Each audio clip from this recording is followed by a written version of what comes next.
Hi, this is Jim and welcome back to my YouTube channel. Ito na nga post ni Sir Jonathan Perolino kaninang umaga. Thailand shoot for Bus Philippines app. Ayan, ang cute na si David ay umakyat sa kanyang motorhome. Ayan, pinag-usap natin para makita yung kubapuhan. At next naman ay yung bago niyang commercial sa Buzz. Ayan na nga, yung cellphone. Ayan, pinag-usap din natin. At ito naman siyang tatlong makeup artist at stylist. Sino Fatima Janra at saka si Nathan Perolino at yung mga kinailay, si Barbie doon sa dulo. At ito naman yung buong team Barda at yan na nga si Barbie at saka si David. Alam ko si David yung libre ng pagkain. Tapos si Barbie naman yung bumili ng milk tea or ng libre ng milk tea. At na nga si David dun sa kanto. At syempre close up natin yan. Ano, diba? At ito naman, next yung pag-alis sa ata na pagdating, whatever. At ito naman yung namili sa grocery si Barbie at si David. At kita nyo naman, isa lang yung basket. Para mag-asawa yung peg. So tweet nga ni Sir Nathan, sunod ka lang, dala basket. Don Quixote. At tweet ni Hans Josefina, para mag-asawa lang na nag-grocery. Tapos si husband ang taga-bitbit. So ano ba pinamimili nyo? Then tweet naman ng Barda Solid fans na grocery ang mag-asawa kahit nakatalikod sila, lakas pa rin ang impact nila sa mga tao. Sweet nila. Talagang parang mag-asawa lang ang peg nila. Bagay na bagay silang dalawa.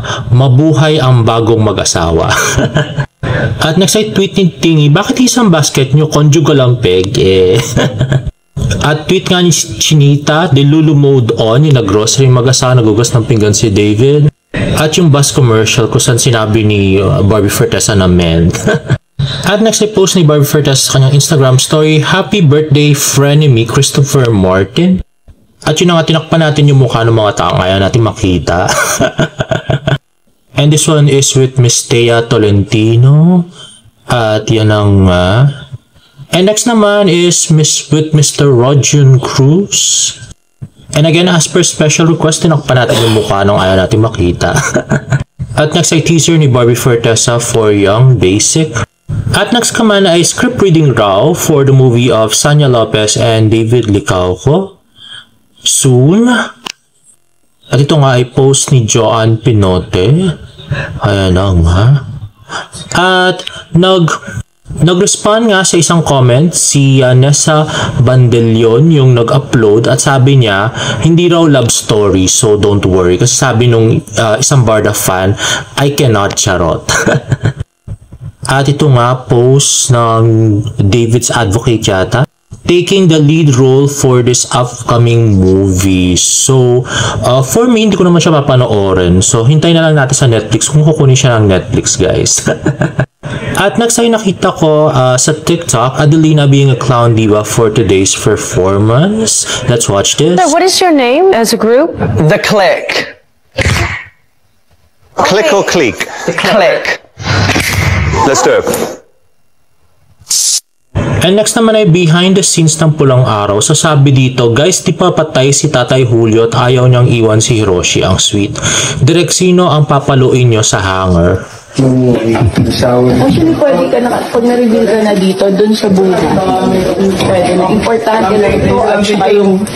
Direk, hindi mo iiwan si Hiroshi.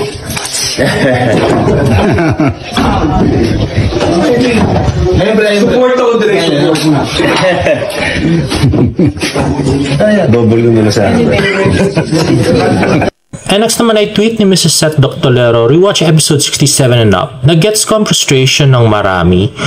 Why walang kissing scene, pero maganda pa rin ang love story nila for me. I'm still rooting for Hiroshi and Adelina's pure love sa isa't isa. Will give you a good ending. Haha. Hala, buhat bangko. Moves. At si Binibini naman ay nagrereklamo, sana daw wala raw yung ilaw-ilaw pagkanoon ng kissing scene ang Barda. At next naman ay post si David Licauco na nilike naman agad ni Barbie Fortesa. Ayan na nga, David with this Honda. At yan, ewan ko saan pumunta, Tagaytay yata. At David with Jimin. And ayan David likod diba? Grabe. At si Baby Jimin ulit. And David in Tagaytay. And David in hoodie. Wow. At Ayan yung car niya sa malayo. At ito, steak, paborito niya. And next I post niya sa TikTok, ayan, nakasmile lang. At ayan, so almost the same picture. So cute na si David. Ayan. So from, ayan, car ba yun? Ito yung sa Boracay, yung dati.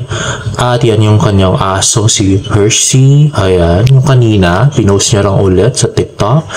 At ito yung sa Cebu yata to. At ito si Baby Jimin and David in Tagaytay. At sunsets. At ayan, blurred si David, Gen Z daw. At ito yung medyo nagulat ako. Ito, thirst trap. Grabe, nakatawan. Grabe, parang medyo daring siya dito, no? Ano naisip ko? At tweet nga ni Enola Holmes, siguro single na ulit yan at naghahanap na naman ng bago mabibingwit. O nag-thirst trap sila both ng ex-flame niya na it's your loss not mine. Haha, charis lang po. At tweet naman ni Miss A, Girl A2, single era na ba ni David? At next naman ay TikTok video ng cute na si James Licauco. Ayan, masayaw na naman siya sa Japan. O, diba? Ayan, cute na cute. Parang batang-bata, no? Baby face. Ayan. At ito na more pictures of him in Japan. Kyoto, UG Day 1, Day 2, nothing compares to a place that makes you feel calm and separate, free from the noise and the mess. If you have time on your next Japan trip, I highly recommend visiting UG, grind your own matcha taste matcha noodles and gyoza. Take in fresh air and singing locals. Ano nga, cute na si James. At kalabi din siya, guys. Ayan. So, Kyoto Station. At yan nga. So, more pictures. O, diba? Cute na cute. Ay, bagay niya to. Naka-face mask, tsaka nakasalamin. O, diba? Cute. In fairness, ang ganda nito, parang Tory, no? Na marami, Tory Gateway. Ayan, cute na cute. Si James, ayan, more pictures. At, oh, yun, no? Yung pinuntahan daw yun, no, ano? Ayun, dyan daw nag-shooting ang Queen of Tears. At nagsay puro IG story na ni James. Ayan na nga. Ayan, James at night. At oh yun, no, di ba? Cute. At ang ganda ng tower. And moon sitting on the lamppost. At yan. And there you have it, guys. If you like this video, please give it a thumbs up. And please subscribe to my YouTube channel for more Barda updates. See you on my next vlog. Bye!